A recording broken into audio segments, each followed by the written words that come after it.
Be careful when you enter into Big Sky Country.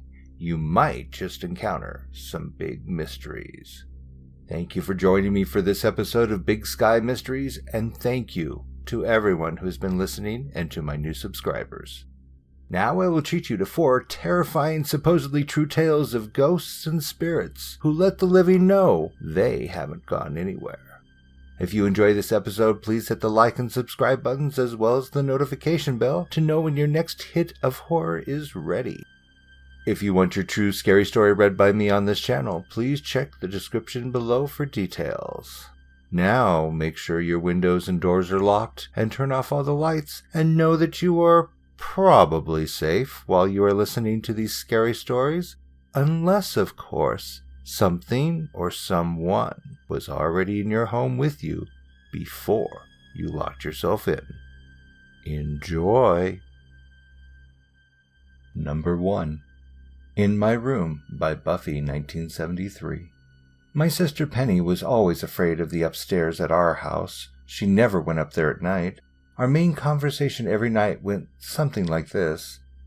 Penny, Buffy, go upstairs and find me my white sweater, black jeans, and leather jacket. The clothing items would change from night to night, but I was always asked to get her things, but she would not go up without an adult after dark. Me, why can't you go get them? Penny, because something is up there.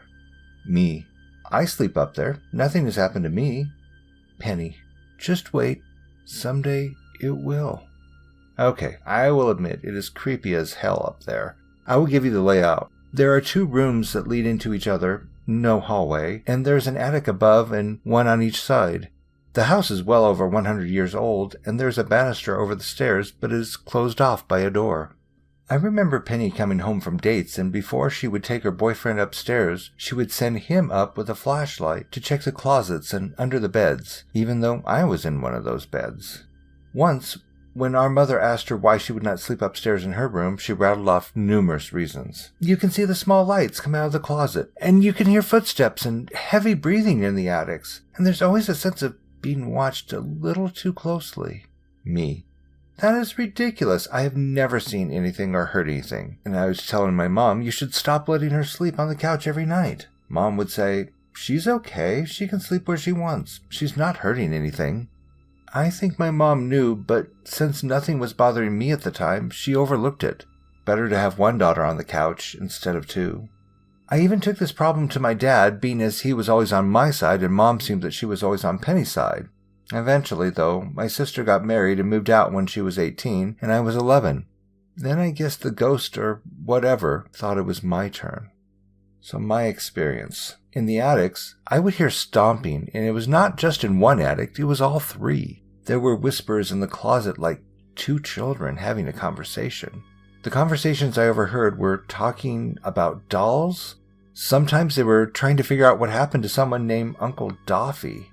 And sometimes it sounded as if they were discussing how they could run away. I did not get a bad feeling from the girls in the closet. I was always being watched all day and all night and lived in a constant state of panic. When I was upstairs, every nerve was on edge. The worst thing was this big black shadow in the middle of the night asking, "Where's Penny?" The voice wasn't the voice of a kid. It sounded like it came from someone who smoked 4 packs a day for 50 years. The black shadow asked after my sister 6 times every night. When I would not answer out of fear, the shadow would throw things at me. Books, figurines, even pictures. Then it was my turn to sleep on the couch. And then I understood my sister. It wasn't an excuse. She actually heard these things. I never understood why I didn't until after Penny moved out and I was bullied by this ghost or whatever. That's what this entity was. A bully. Something that always had to have power over us, the young powerless sisters that lived in the house. Fast forward 2 years after Penny was gone, she had her own home. My oldest sister, Jeannie, couldn't afford the house she was renting due to being in the middle of a divorce, brought her 3 kids and moved in with us. Jennifer, which was 5, and Kevin, who was 3, and Amanda, who was 2, which meant Jennifer would be staying with me, and we were both expected to sleep upstairs. We were woken up all the time by stomping, and when Jennifer would start to cry from being scared, I would tell her it was because the house was old, and that's what old homes did. They settled at night. Exactly what my mom told me when I heard odd noises in our home. Jennifer's 6th birthday rolls around, and my mother buys her one of those creepy clown dolls, you know, the ones with a plastic head, a wire under its clown clothes, and had the most insanely evil laugh. That clown was always going off by itself at night, never during the day. One night I decided I had had enough, so I got out of bed and went over to take the batteries out. But when I opened the battery pack, no batteries were inside. I told my mom and older sister, but no one cared, or they thought it was an overactive imagination. Penny believed me. So the next day I got up and threw it in the attic. But it would still go off in the middle of the night. Then one day I came home and the doll was out of the attic and sitting on the chair across from my bed. When I asked who put it there, no one knew. We ended up burning that doll. Penny came over and burned sage in our home. Now that I'm a grown-up, my kids who like to stay with my mom, they always tell me about their things being moved and their chargers being jerked from the wall. But I still feel that it waits to this day for Penny to come home. Maybe because she feared it the most. I don't know. But I know that that bully brought me a lot closer to the sister whom I couldn't possibly live without now.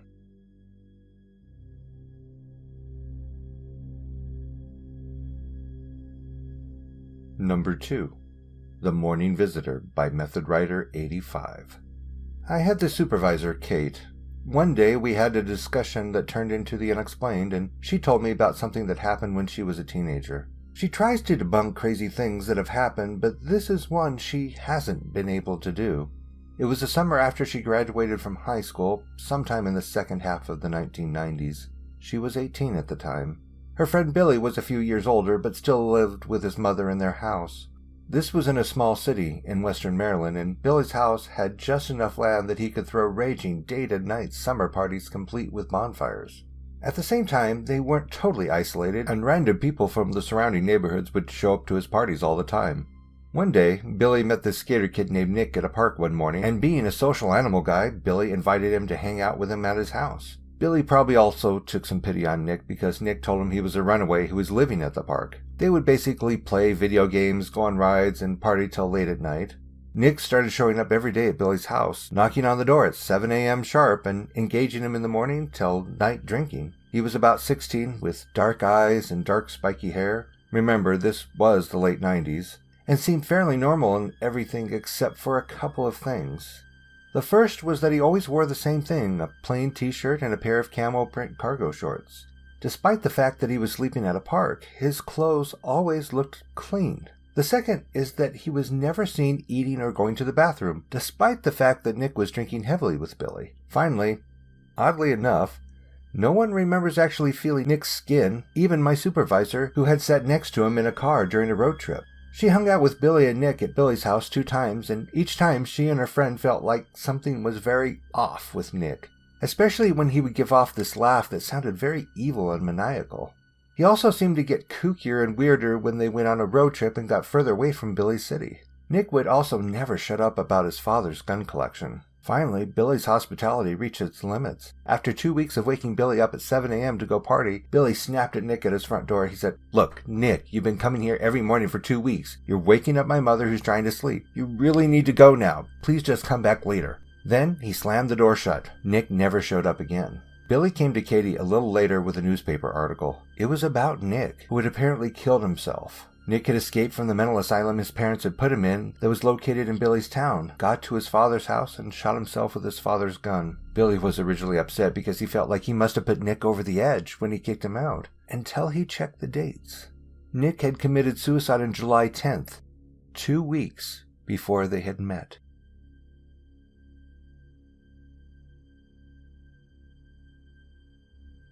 A Visit from My Great-Grandmother, submitted by bgirl20. This story happened when I was 17 years old, but before I go on and explain the story, I'd like to give a bit of backstory to this story. So I started believing in the paranormal when I was about 11 years old. My aunt lived in this weird house where you could just sense that someone or something was in the house with you, especially the basement. As I gradually got older, I always seemed to have experiences wherever I went. I honestly don't know if the spirits are attracted to me, or that the spirit that my adopted aunt unleashed while playing with the Ouija board likes to follow me around and taunt me. Either way, no matter where I went, I always had seemed to have paranormal experiences. This particular story isn't scary, but it's really creepy nonetheless. A few years after my parents had separated, we moved to a suburban town in Ottawa, Ontario, Canada. It was just my mom, my younger brother, and I. We moved into a townhome with 3 bedrooms, 2 bathrooms, and an unfinished basement. My mother and younger brother had moved in before I did, since we weren't all living together before moving into the townhouse, and she painted the living room walls brown, and the lights in the main bathroom upstairs give off this orangey color. My brother had the room at the end of the hallway, which was pretty small. I had the room right beside the bathroom, and my mom had the room beside my brother's room. My room in particular was the creepiest when I first moved in. I would walk into the room, and the whole room just felt heavy and not so welcoming. I had a couple of experiences before this, like my door slowly closing on its own, and my brother and his friends and I getting partially possessed by something, but those are different stories for another time.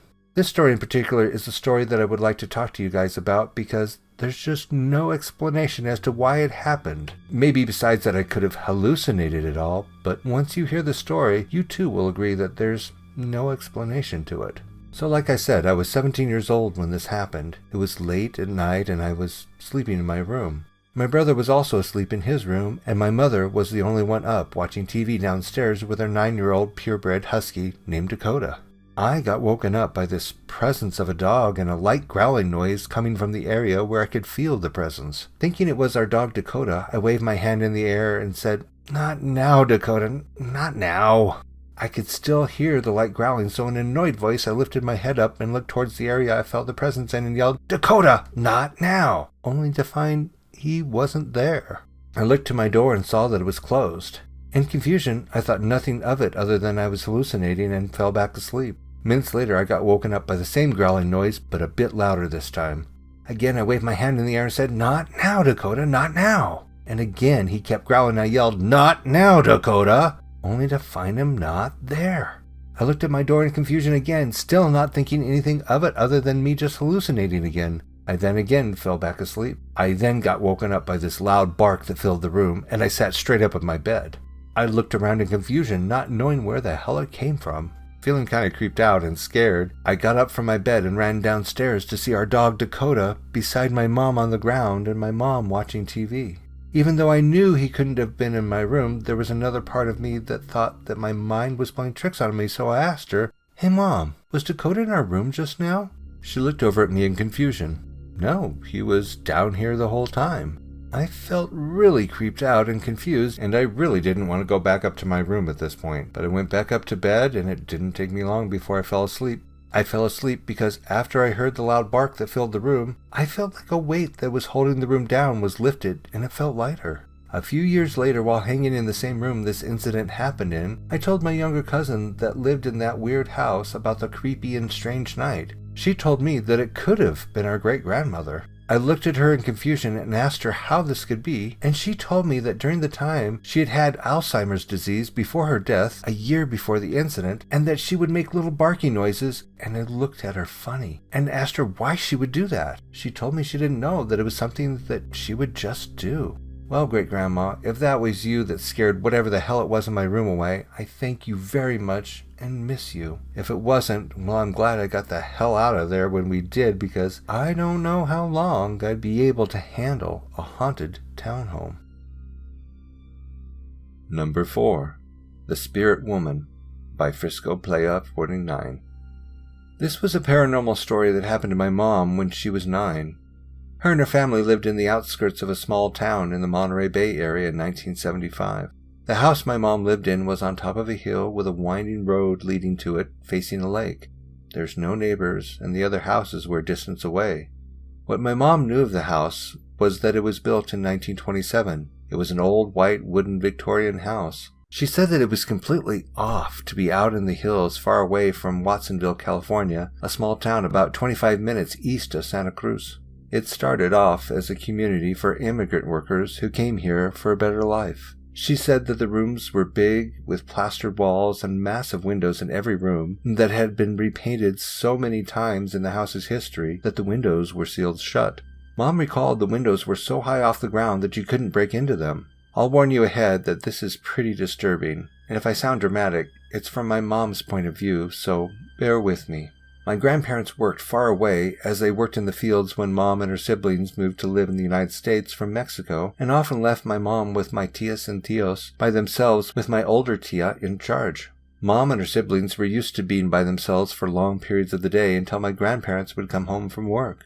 She says the property around the house had an old barn and a shed full of old, rusty farming equipment. My mom and her siblings would spend the day exploring the nooks and crannies of the buildings, often pretending that they lived in those times and role-played. But often, Mom and her younger sister Leticia talked about strange things that would happen to one or the other in and around the house. Tia Letty told my mom about the incidents that were happening to her. She would lie in her bed looking up at the corner of the ceiling. She would tell my mom that she could see the corner was bellowing like it had lungs, and she would be so scared she would run out of the room. That was Tia Letty's recollection of what happened to her, but then it was my mom's turn. One evening, Mom lied in bed facing the wall when she was sleeping. She always locked the door to her room, being there in the dark by herself. She said she would be in that state when you're half asleep and half awake. But then she felt an ominous weight at the edge of her bed. She was chilled with fear because she knew no one could possibly be in that room with her.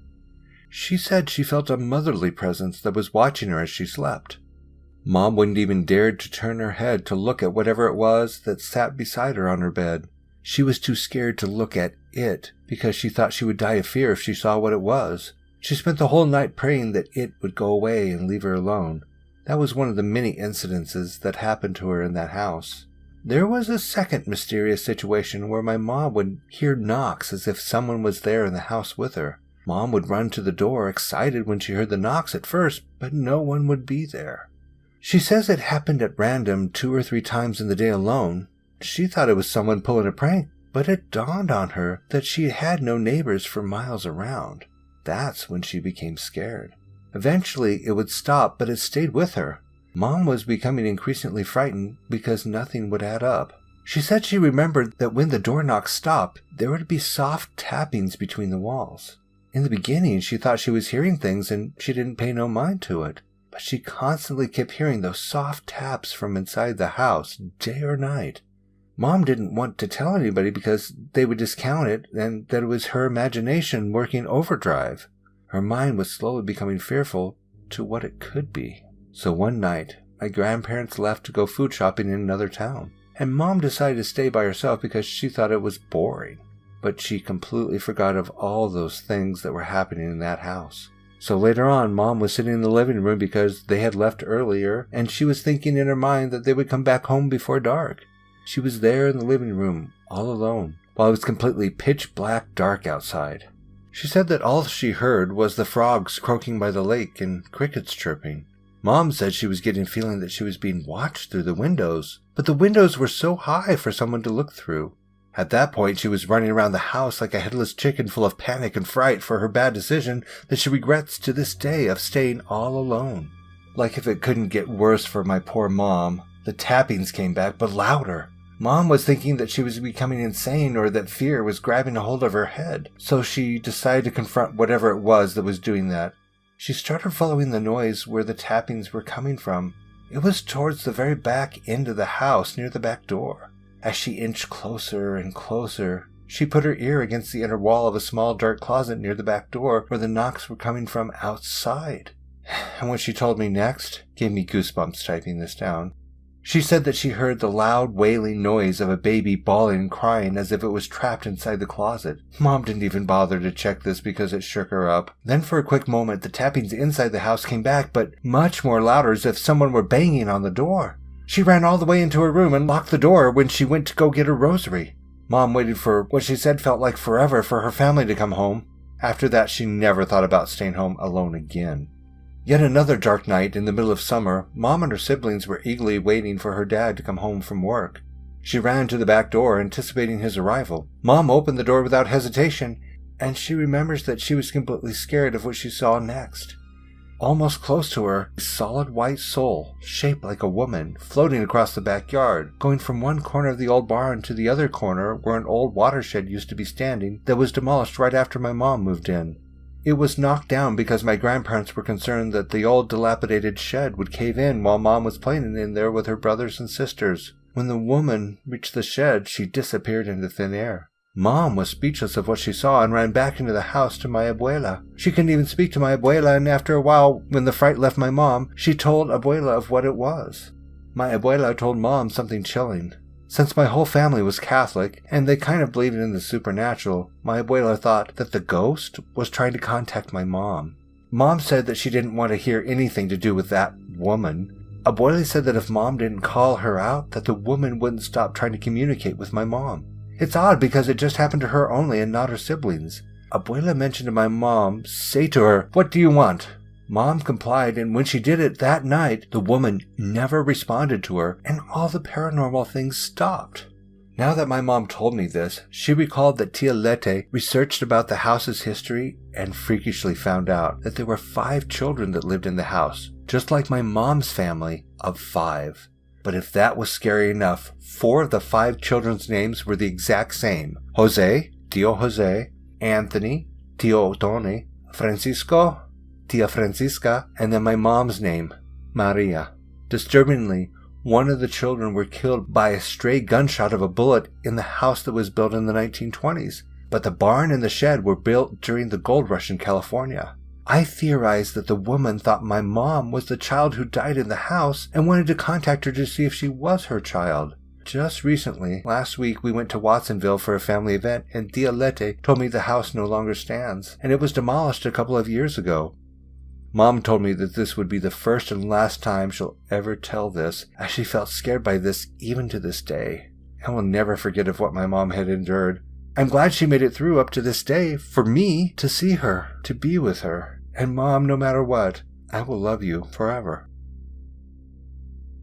Thanks again for joining me here at Big Sky Mysteries.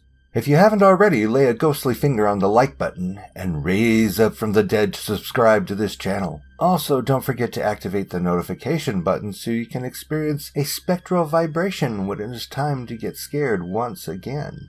Please comment below if there is any particular type of true scary story you would like to hear on this channel, or if you want your personal true story read on this channel. Please check the description below for submitting your story.